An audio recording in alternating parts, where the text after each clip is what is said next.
দোস্ত তৃতীয় সপ্তাহেও বক্স অফিসে দারুণভাবে দখল রেখেছে পুষ্পা 2। দোস্ত হায়দ্রাবাদের সন্ধ্যা থিয়েটারে ঘটে যাওয়া ঘটনায় চাপে আছেন বর্তমানে আল্লু অর্জুন। দোস্ত তবে এই ঘটনার কোনো ছাপ পড়েনি ব্যবসাতে। তৃতীয় সপ্তাহেও বিপুল পরিমাণ অর্থ ইনকাম করলো পুষ্পা 2 সিনেমাটি।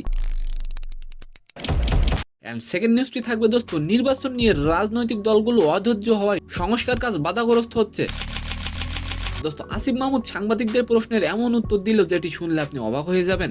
সালাম নমস্কার দোস্ত।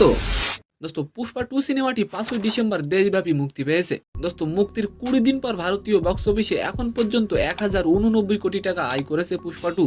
দোস্ত পুষ্পা 2 সিনেমাটি ব্যবসায়িকভাবে সফল হলেও বর্তমানে চাপে আছেন আল্লু অর্জুন।